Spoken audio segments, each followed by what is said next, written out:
নমস্কার বন্ধুরা, তোমরা সবাই কেমন আছো? আশা করছি খুব ভালো আছো। তো অনেক দিন পরে আজকে আমি একটা ভিডিও নিয়ে এসেছি, ইটিং ভিডিও, মানে ফুচকা। তো ফুচকা তো আমরা নর্মালি আলু দিয়ে সবাই খাই, তো আজকে আমি একটু ঘুগনি দিয়ে ট্রাই করব। তো ফার্স্ট টাইম খেয়ে দেখবো যে কীরকম লাগে। তো খেয়ে দেখছি, ভালোই লাগছে, খারাপ না। মানে অনেকের কাছে শুনেছি, যেরকম আমরা দিল্লি বোম্বের ওদিকে ভিডিওতেই দেখি যে ওরা আলু খায় না, ঘুগনি দিয়েই ফুচকাটা খায়। আর আমরা যেহেতু বাঙালি, তো আমরা তো আলু দিয়েই ফুচকা খাই। তো আজকে আমি প্রথমবার ঘুগনি দিয়ে খেয়ে দেখছি, ভালোই লাগছে।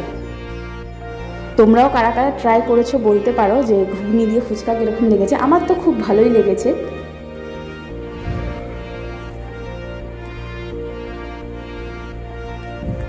আমার আসলে ভিডিওটা না কন্টিনিউ করা হয় না, যেহেতু আমি একটু কাজ বাজের মধ্যে ব্যস্ত থাকি। আর ভিডিও ধরো করলেও এই যে একটা এডিটিং করতেও তো সময় লাগে। আর কীভাবে কী করতে হয় আমি অতটা ভালোভাবে কিছুই জানি না। আমি কখনো কখনো ভিডিও দেখতে দেখতে একটু আমার ভালো লাগে কারো কিছু দেখে, তখন ভাবি যে আমিও করব।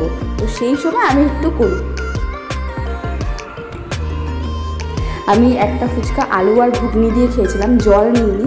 তাই ওরা আমাকে বলছিল যে জল নিলে, আমি বললাম যে না, আমি শুধু খেয়ে দেখি। তো শুধুও ভালো লাগছে, জল দিয়ে খেয়েও ভালো লাগছে। ভিডিওটা কেমন লাগছে তোমরা সবাই জানিও। আর ভিডিওটা ভালো লাগলে লাইক, কমেন্ট, শেয়ার অবশ্যই করো। আর পাশে থেকো। টাটা, সবাই ভালো থেকো।